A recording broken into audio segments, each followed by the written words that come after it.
తెలంగాణకు పెట్టుబడులే లక్ష్యంగా సీఎం రేవంత్ అమెరికాలో పర్యటిస్తున్నారు. యాపిల్ సంస్థ కార్పొరేట్ ప్రధాన కార్యాలయం యాపిల్ పార్కును సీఎం రేవంత్ సందర్శించారు.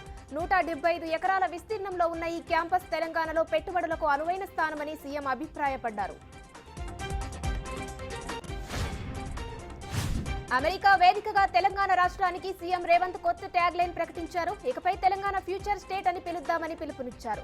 హైదరాబాద్ పునర్నిర్మాణంలో భాగంగా ప్రభుత్వం చేపడుతున్న artificial intelligence hub, net zero city లాంటి ప్రతిష్టాత్మక ప్రాజెక్టులతో తెలంగాణ ది ఫ్యూచర్ స్టేట్ కు పర్యాయపదంగా నిలుస్తుందన్నారు.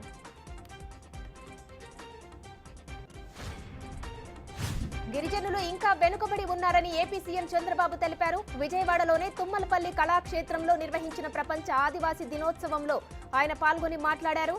అన్ని రంగాల్లో గిరిజనులు ముందుండాలనేదే తన ఆకాంక్ష అని స్పష్టం చేశారు. ఏపీకి కేంద్రం నుంచి రావాల్సిన నిధులను వెంటనే విడుదల చేయాలని మంత్రి నాదెండ్ల మనోహర్ కేంద్ర మంత్రులకు విజ్ఞప్తి చేశారు. విభజనతో నష్టపోయిన రాష్ట్రాన్ని ఆదుకోవాలని కోరారు.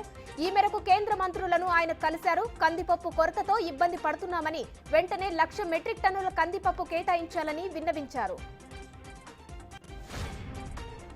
శ్రీశైలం నుండి వరద వస్తున్న టైంలో గేట్లు బిగించడం సరికాదని చెప్పినా వినకుండా ప్రభుత్వం అధికారులపై ఒత్తిడి తెచ్చిందన్నారు కేటీఆర్. దాని కారణంగా సుంకిశాల ప్రాజెక్టు కుంగిందని ఆరోపించారు.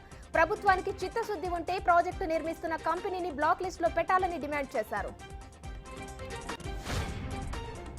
నల్గొండ జిల్లాలో డిప్యూటీ సీఎం భట్టి, మంత్రులు ఉత్తమ్, తుమ్మల పర్యటించనున్నారు. హైదరాబాద్ కు కృష్ణా జలాల తరలింపు కోసం ఏర్పాటు చేసిన సుంకిశాల ప్రాజెక్టును పరిశీలించనున్నారు.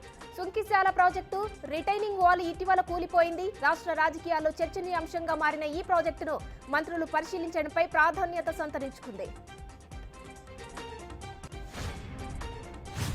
అర్ధరాత్రి వరకు నిరీక్షించినా తమ తండ్రి పట్టించుకోకపోవడం బాధ కలిగించిందని ఎమ్మెల్సీ దువ్వాడ శ్రీను కుమార్తె హైందవి ఆవేదన వ్యక్తం చేశారు.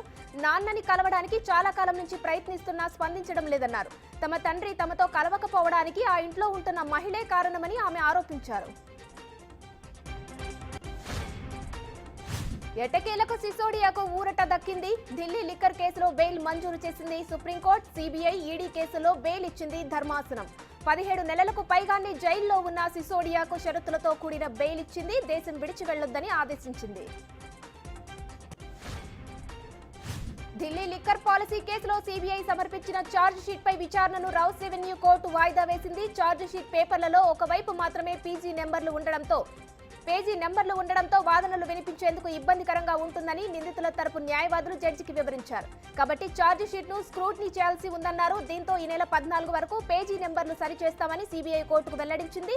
తదుపరి విచారణను ఈ నెల 21కి వాయిదా కోర్టు వేసింది.